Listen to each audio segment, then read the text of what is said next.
Hello student, welcome to WiFi study YouTube channel. तो last module में हमने बात किया था कि projectile motion for different cases, like how you can calculate the momentum, angular momentum, torque, energy. So in this module we will learn something about the projectile motion for inclined plane. After that we will get to know about the law of motion, which is very important. Now projectile motion for inclined plane. अब inclined plane क्या होती है कि जो भी plane जो horizontal ना हो, किसी एंगल पे से हॉरिजॉन्टल से कोई भी प्लेन जब कुछ एंगल बनाती है तो उसको बोला जाता है इंक्लाइंड प्लेन. अब हम बोल रहे हैं कि अब ये बॉडी है, ये हमारा पार्टिकल है, इसको हम यहाँ से वेलोसिटी u से फेंक रहे हैं इस इंक्लाइंड प्लेन पे. तो उसमें उसकी जो टाइमिंग होगी, फ्लाइट टाइम, हाइट और रेंज कैसे डिफ़र होगा. तो हम जो हमारा ये इंक्लिनेशन एंगल है बीटा है. टोटल एंगल कितना हॉरिजॉन्टल से बना रहा है, अल्फ़ा बना रहा है. तो इस इंक्लाइंड प्लेन से जो एंगल बनेगा कितना बनेगा, अल्फ़ा माइनस बीटा. अब हमें फाइंड क्या करना, अब हम इसको रेफरेंस मान लेंगे, इस प्लेन को. This is our plane of reference. So from plane of reference you will calculate the flight time. So flight time क्या होता है, 2 into the velocity जो पार्टिकल को ऊपर की डायरेक्शन में ले जाए. 2 into velocity जो पार्टिकल को हवा में ले जाती है और एक्सेलरेशन जो उसका अपोज करता है. अब ये तो इंक्लाइंड प्लेन हुआ. तो किसी इस प्लेन पे जो g की वैल्यू क्या होगी, नेगेटिव होगी. लेकिन जब इस g को ये हमारा g डाउनवर्ड है और अगर ये एंगल बीटा है तो ये भी एंगल बीटा होगा, तो इसका जो ये वाला कंपोनेंट होगा जी कॉस बीटा. तो इस प्लेन के जो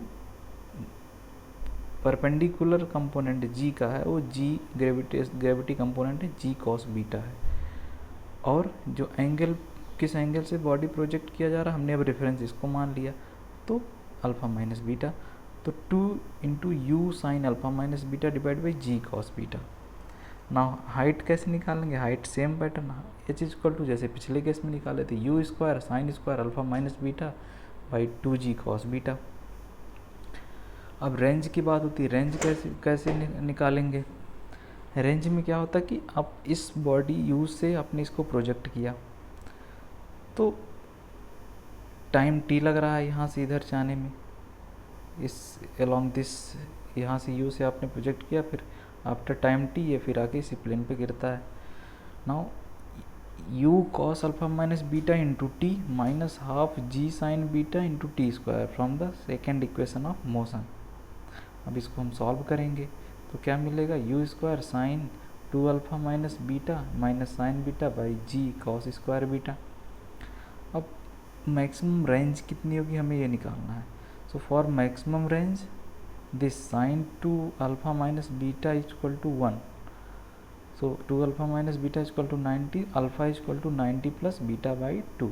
तो कभी कभी एग्जाम में जस्ट पूछा जाता है कि आप किसी इंक्लाइंड प्लेन पे जो बीटा एंगल पे इंक्लाइंड है उसके लिए मैक्सिमम रेंज के कंडीशन में अल्फ़ा की वैल्यू कितने एंगल से बॉडी प्रोजेक्ट की जाए, तो alpha is equal to 90 plus beta by 2.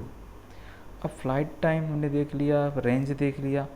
अब हम देखते हैं कि मैक्सिमम रेंज क्या होगी. तो अल्फ़ा की वैल्यू 90 प्लस बीटा बाई 2 रखेंगे तो मैक्सिमम रेंज कितना आएगा, u square by g 1 plus sine beta.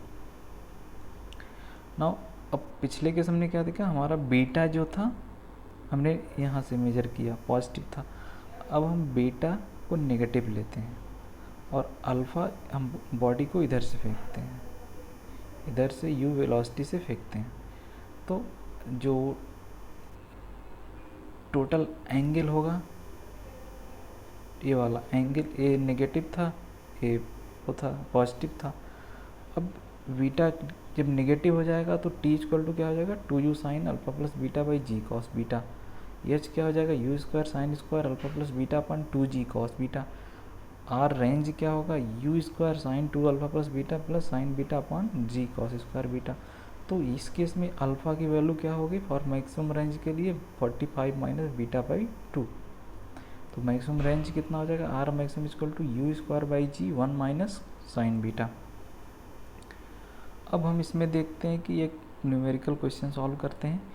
if maximum range of projected body 1 and 2 is r1 and r2, then find the beta u and maximum range on the horizontal।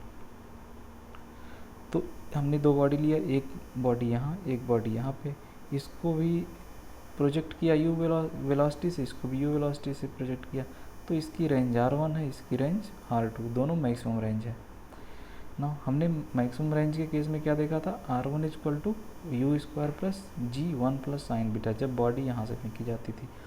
और जब body यहाँ से फेंकी जाती थी हमने क्या देखा था रिलेशनशिप पिछले वाले स्लाइड में, r equal to u square by g 1 minus sine beta. अब इन दोनों का रेशियो ले लेंगे r1 बाई r2 और उसको सॉल्व करेंगे तो बीटा क्या आ जाएगा, sine inverse r2 minus r1 upon r2 plus r1।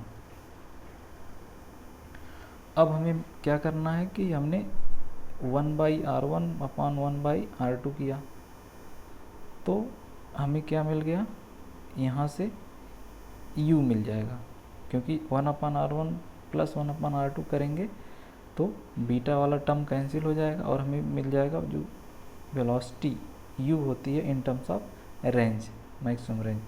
So r maximum equal to u square by g, maximum range on the horizontal, इस पे मैक्सिमम रेंज कितनी मिलेगी, तो यू स्क्वायर बाई जी। हमें u मिल गया फॉर मैक्सिमम रेंज के लिए, तो इसकी बेस वैल्यू को यहाँ पे रखेंगे तो 2r1 r2 अपान r1 प्लस r2। तो अगर दो अलग अलग बॉडी, एक इधर से फेंकी गई एक इधर से फेंकी गई, दोनों की रेंज r1 और r2 है मैक्सिमम रेंज, तो इस हॉरिजॉन्टल प्लेन पे, हॉरिजॉन्टल किसी for this range the maximum range on the horizontal plane कितना होगा, harmonic mean of these two range r1 और r2। So this is the answer.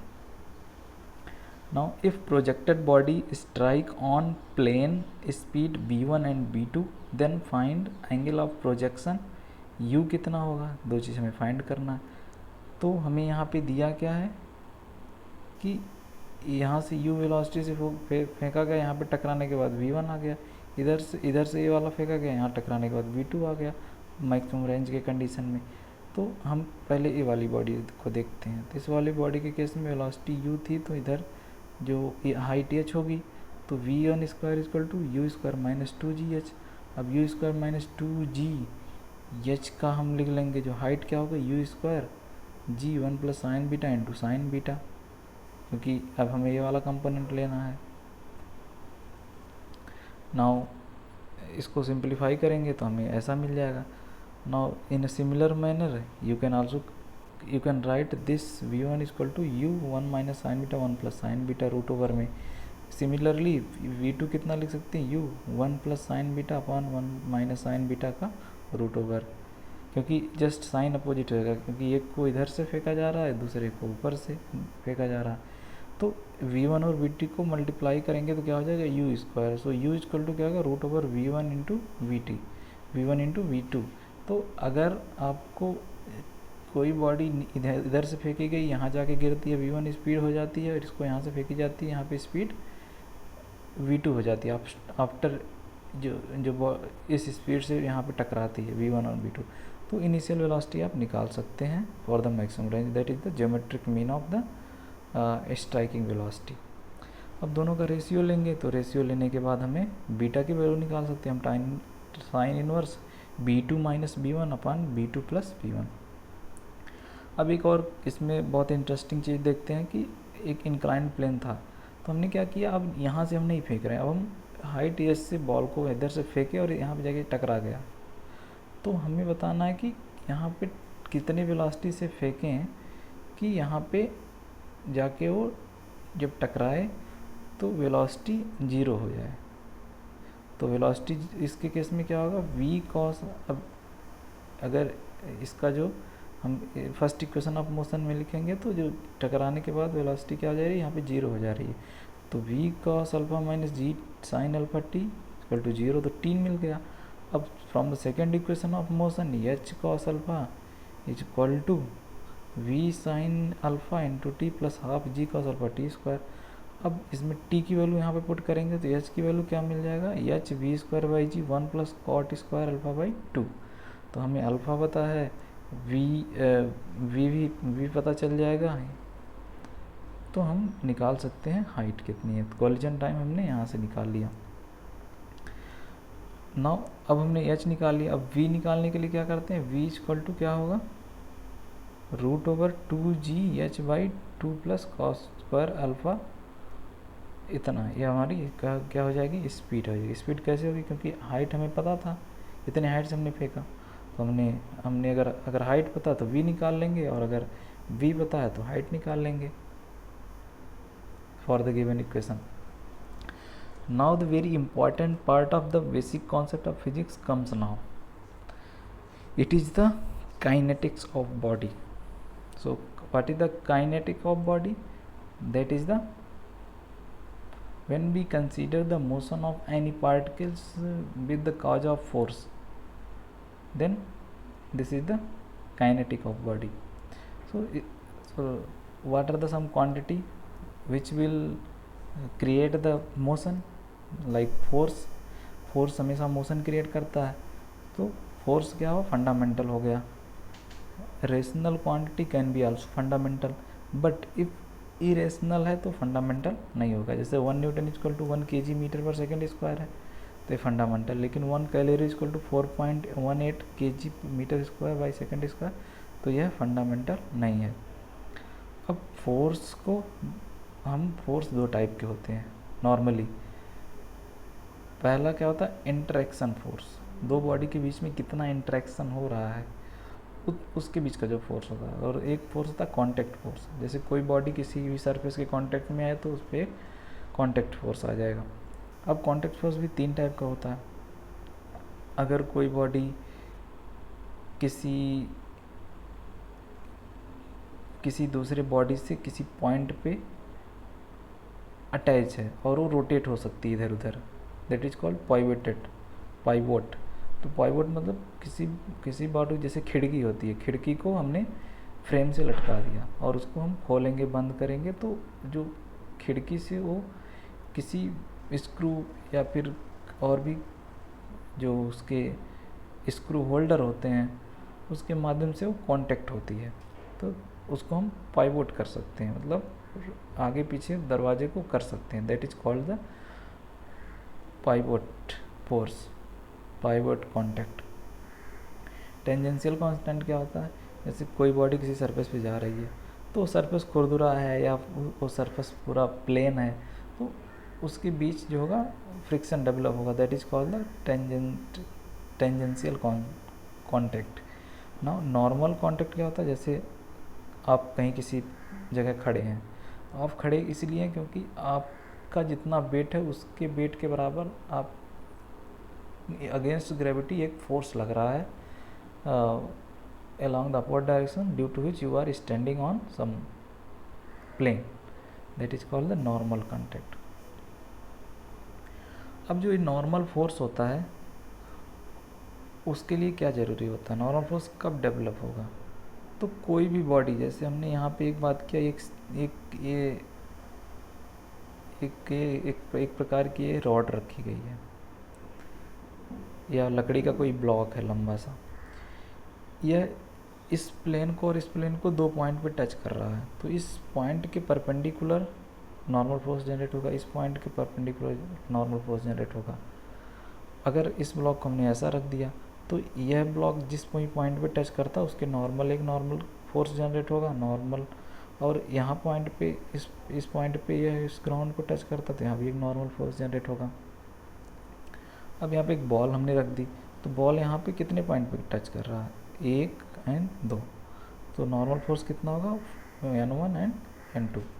अब इसी प्रकार इसमें, तो इसमें कितने फोर्स पे कांटेक्ट कर रहा है, एक पॉइंट ऑफ कांटेक्ट ए है, दूसरा पॉइंट ऑफ कांटेक्ट ए है, तो इस पॉइंट के परपेंडिकुलर ए वाला फोर्स हो जाएगा, और इस पॉइंट के, अब परपेंडिकुलर कैसे देखते हैं, तो जैसे एक कर्व प्लेन है तो ये जाके इस पॉइंट पे टच किया, तो जिस भी पॉइंट पे टच करे उस पर एक टेंजेंट ड्रा कर दीजिए, और उस टेंजेंट के जो नॉर्मल होगा आपका नॉर्मल फोर्स हो जाएगा। तो जो नॉर्मल फोर्स क्या होता है, equal to the weight of body. तो नॉर्मल फोर्स में एक इम्पॉर्टेंट चीज़ होती है, magnitude and direction of the shifting of normal force depend upon the external force. जैसे एक बॉडी यहाँ पे थी, इस पे नॉर्मल फोर्स N1 लगा, अब इसमें हमने एक फोर्स और लगा दिया F1 एक्सटर्नल फोर्स, तो इधर हम F लगा रहे हैं, इसका वेट mg है और एक नॉर्मल डेवलप इधर हो गया। तो इसका जो मैग्नीट्यूड होगा वो डिपेंड करेगा कि हम कितना एक्सटर्नल फोर्स लगा रहे हैं। आइए कैलकुलेट करते हैं। तो अगर हम इधर से फोर्स ज़्यादा लगा देंगे तो क्या होगा, रेक्टेंगुलर बॉक्स इधर क्या हो जाएगा, टफल हो जाएगा। इधर से हम इधर फोर्स लगाएंगे तो ये वाला पार्ट उठते उठते उठते पलट के इधर चला जाएगा। That means the normal force depending upon this, अगर हमने इससे कम लगाया यहाँ पे तो टफलिंग नहीं होगी।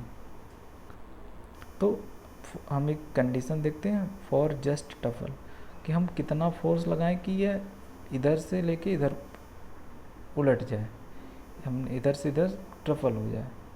तो उसके लिए क्या होगा, जो टोटल टॉर्क 0 होना चाहिए इस बॉडी पे for equilibrium at point P।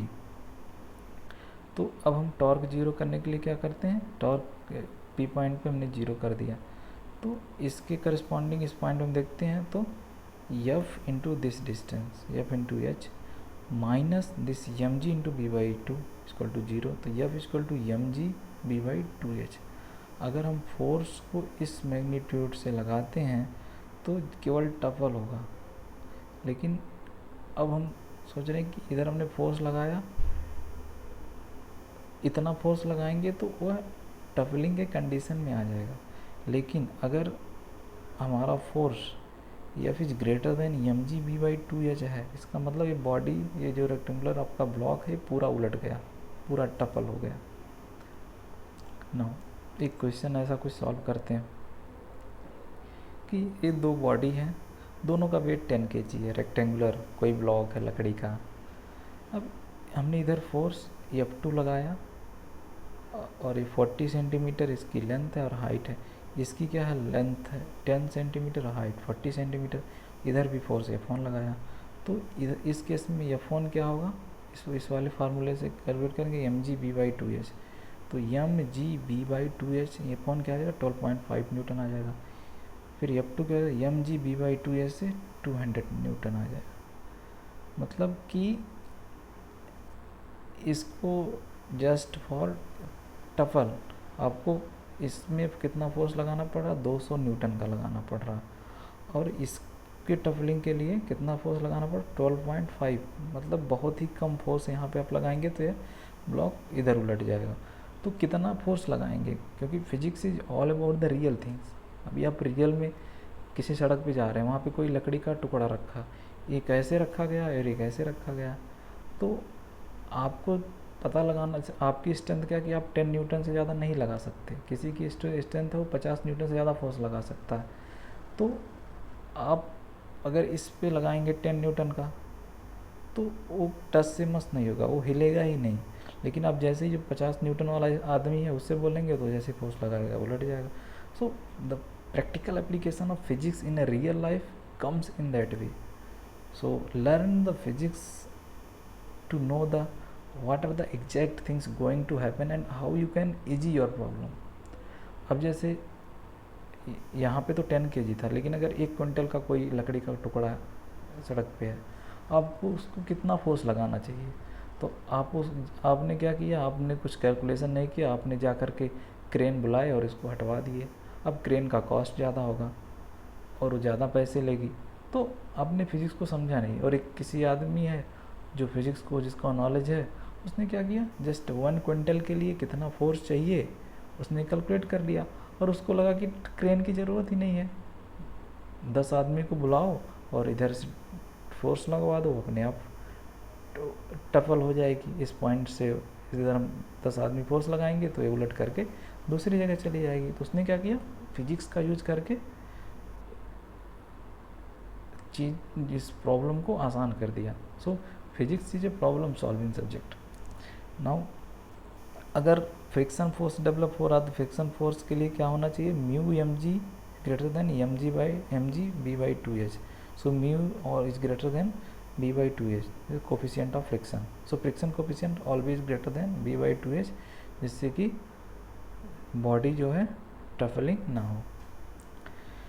Now एक नया जो कॉन्सेप्ट यहाँ पे आता है वो ये है कि एक कोई सर्कुलर प्लेन है, एक इसका मास बॉडी का m1 है और इस पे नॉर्मल फोर्स जैसा कि इधर n लगेगा और इधर टेंजेंट है.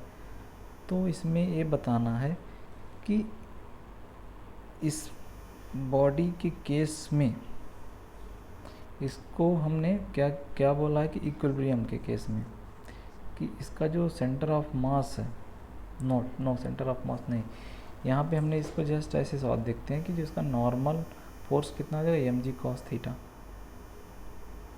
और इस सेकंड वाले का क्या हो जाएगा m1g 1 minus sine square theta, इसको लिख सकते हैं. और जो साइन स्क्वायर थीटा है उसका इसका नॉर्मल फोर्स कितना आ जाएगा m2g, इसका नीचे लग रहा है तो इसका m2g. तो इस केस में हमारा m1g sine theta equal to m2 हो जाएगा कि ये इस कर्व प्लेन पे जा रहा है, ये जस्ट वर्टिकल डायरेक्शन पे जाके गिर रहा है.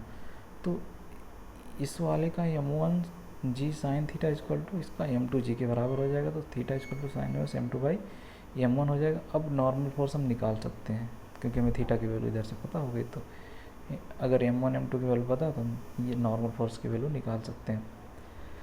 नाउ जो कॉज ऑफ फोर्स जो होता है, फोर्स क्या डिफाइन करता है, फोर्स के जो उसका फिजिकल सिग्निफिकेंस क्या है.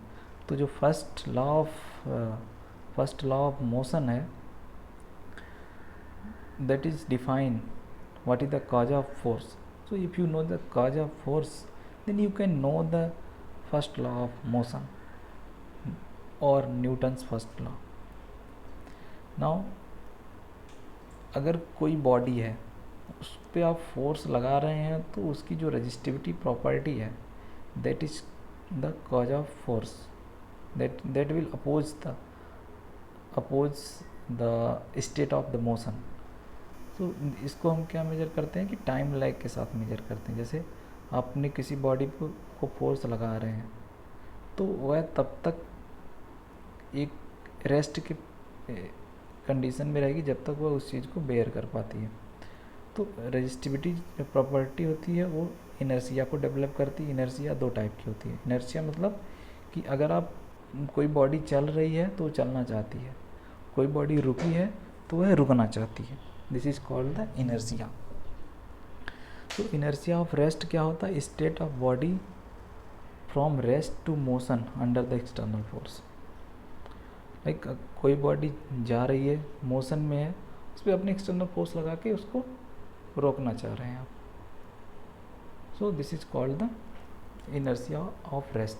इनर्शिया ऑफ मोशन क्या होता है, that is the state of body from motion to rest.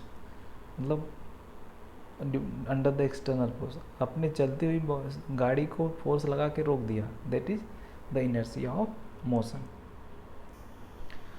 Now inertia in massless spring. कोई मासलेस स्प्रिंग है उसमें इनर्शिया किस टाइप की होगी, क्योंकि अभी हमने देखा कि कोई बॉडी है उसका वेट होगा तो जितना उसका वेट होगा उतना नॉर्मल फोर्स लगेगा. अब नॉर्मल फोर्स लगेगा तो वो अपोज करेगी. अपने उस पर जब फोर्स आप लगाएंगे तो वो तब तक रहना चाहती है उस रेस्ट की स्टेट में जब तक कि उसका नॉर्मल फोर्स उस पर एक्ट कर रहा है.